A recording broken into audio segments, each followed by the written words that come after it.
Candymonium is the newest roller coaster at Hershey Park, and the ride, pun intended, is sweet. This B&M hypercoaster stands 210 feet tall, reaches a top speed of 76 miles per hour, and has 4,636 feet of track, making it Hershey Park's tallest, fastest, and longest coaster, but just barely over Skyrush. Hershey Park joins the short list of parks fortunate enough to have at least two hypercoasters, or roller coasters standing at least 200 feet tall. The park's original hypercoaster was Skyrush. Built in 2012, Skyrush was built by Intamin, and enthusiasts have lauded the ride's relentless intensity, myself included. Skyrush is easily one of the most intense roller coasters in the world. The roller coaster has borderline violent laterals and some of the strongest sustained ejector airtime on the planet. But many park goers find Skyrush to be too much. That's especially true when you combine that intensity with Skyrush's restraints, that most guests will find very uncomfortable. Hershey Park thought Skyrush would be their marquee attraction for years to come, but their $25 million investment wasn't loved by the average park goer as they had anticipated. With all their land developed, it seemed unlikely Hershey Park would have room for another hypercoaster. Hershey Park was landlocked on all sides. That was until Hershey Park and Derry Township reached an agreement to relocate Park Boulevard, which freed up an additional 30 acres of land for Hershey Park. And Hershey Park wasted no time using that land, as for the 2020 season, the park ushered in the $150 million Chocolate Town expansion. This would be a brand new entrance plaza with shops, restaurants, and most notably, Candymonium, a B&M hypercoaster. After Skyrush was deemed too intense by most park goers, Hershey Park went with Bolliger and Mabillard for their second hypercoaster. And if Hershey Park wanted a super smooth and re-rideable hypercoaster loaded with floater airtime, they got exactly what they wanted in Candymonium. Candymonium is located mere steps from Hershey Park's main entrance. It's impossible to miss the ride's hulking brown track as you drive into the park. In fact, you can make an argument the best views of this coaster, particularly the first half, can be had from outside the park. Once inside the main gate, all eyes are drawn to Candymonium's picturesque finale. The coaster wraps around the brand new Hershey Kisses fountain and then zips over the midway. While I love the charm of Hershey Park's old entrance, the new Chocolate Town entrance is grand in scale, and Candymonium's kinetic energy really helps in that regard. Because of the coaster's proximity to the main entrance, you have to be cognizant when you try to ride it. If you aren't one of the first guests into the park, I strongly recommend returning to Candymonium later in the day. In my recent visit, Candymonium's queue hovered above the 1 hour mark for the first 1.5 hours of the day.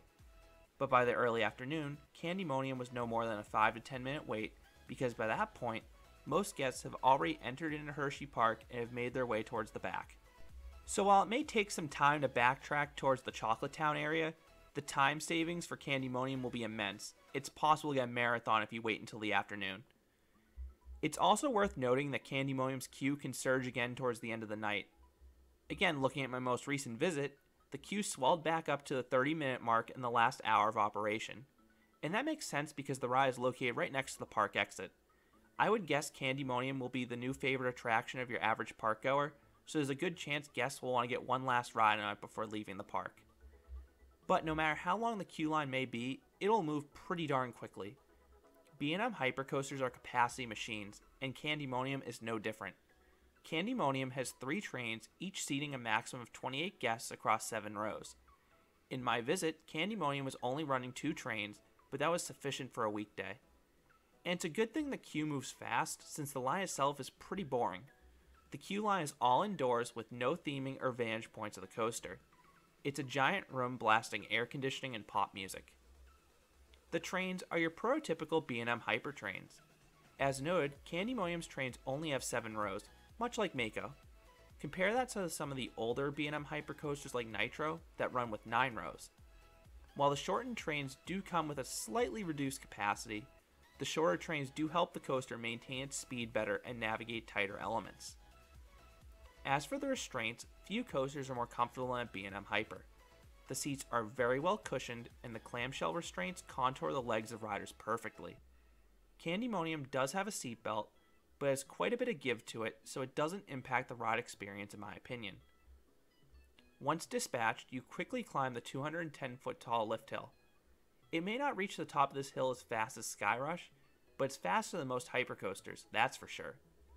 And that's certainly a good thing because Candymonium doesn't offer the best views. Since the coaster is pointed away from the park and downtown Hershey, you're treated to the boring views of the parking lot and farmland. That being said, that's a very minor critique, and I completely understand why Hershey Park placed Candymonium where they did. It was really their only chance to fit a hyper like this again. Candymonium begins with an excellent first drop. Back row riders get some very strong and sustained Flagector airtime. Heck, I even got a teeny tiny pop of airtime on this drop up front. It's definitely one of the best B&M hypercoaster drops for airtime. The pullout from this drop does have a noticeable rattle though, which I was not expecting from such a new coaster. For the most part, Candymonium is butter smooth, but this pullout, as well as the entrance into the Hammerhead turnaround, already had a rattle. The second hill is arguably the ride's best airtime moment. If you love sustained floater airtime, you will be in pure bliss in this hill. It delivers 4 to 5 seconds of sustained airtime. Up front, it starts as a powerful Flagector airtime moment before transitioning to weaker floater airtime. In the back, the opposite happens.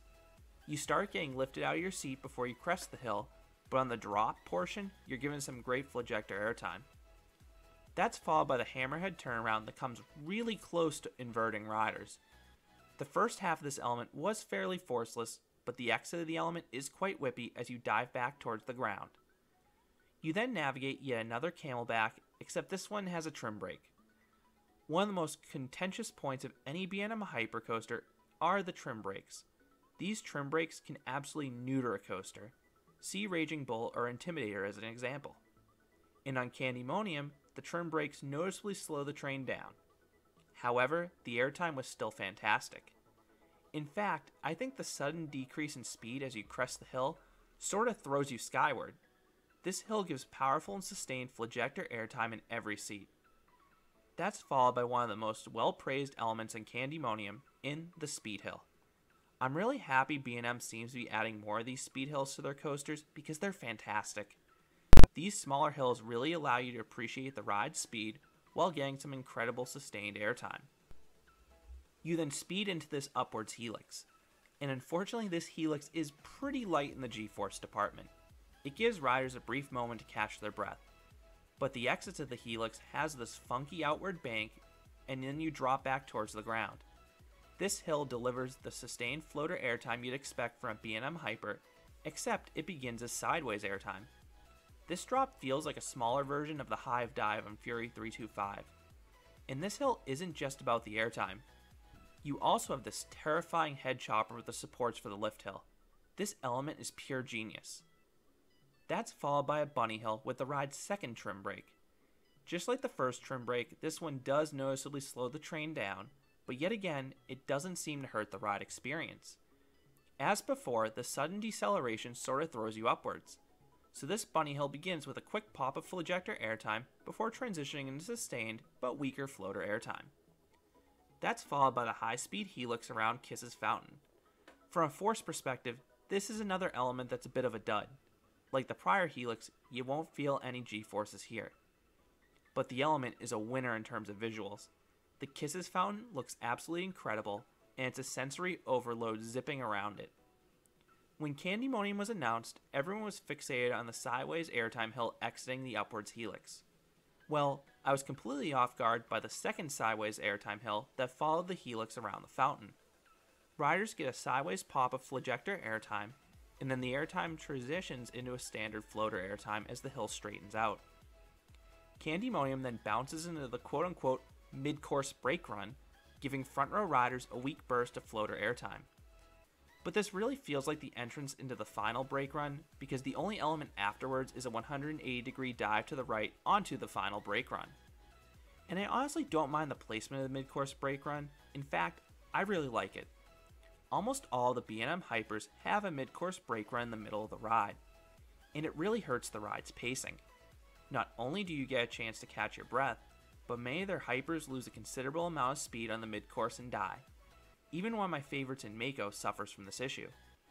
Compare that to Candymonium, where the coaster doesn't really slow down till the end. Sure, you have the two trim brakes that decelerate the train a little bit, but as a whole, this is one of the best paced B&M hypercoasters. There are very little dead spots. While the coaster doesn't quite have the speed of a B&M Giga Coaster, the pacing feels more similar to Orion or Leviathan, two other coasters that do not have a mid-course brake run. So what would I rate Candymonium? I'd give it a 9.25 out of 10. Candymonium is in the upper echelon of B&M hypercoasters. The ride is extremely re-rideable and filled with powerful floater airtime from start to finish. I just take a few points away because Candymonium is not the most intense coaster in the world. But that was completely by design. If you want raw intensity, take a short walk over to Skyrush. The wildly different ride experience between the two allow these two hypercoasters to coexist in the same park. As far as B&M hypercoasters go, the only one I definitely prefer is Shambhala. And I think I slightly prefer Candymonium to Apollo's Chariot and Mako because the lack of a true mid-course brake run really helps with the ride's pacing. Even compared to the B&M Giga Coasters, Candymonium compares quite favorably. I definitely prefer Fury 325 to Candymonium, but I think Candymonium is superior to Leviathan, and it's a coin flip if I prefer this to Orion. So those are my thoughts on Candymonium, the newest B&M hypercoaster. Have you ridden Candymonium? What are your thoughts on this coaster? I would love to hear your comments down below. If you enjoyed this review, I'd appreciate if you gave this video a like and considered subscribing, as we'll have a lot more roller coaster and amusement park videos here at Canopy Coaster. Thanks for listening.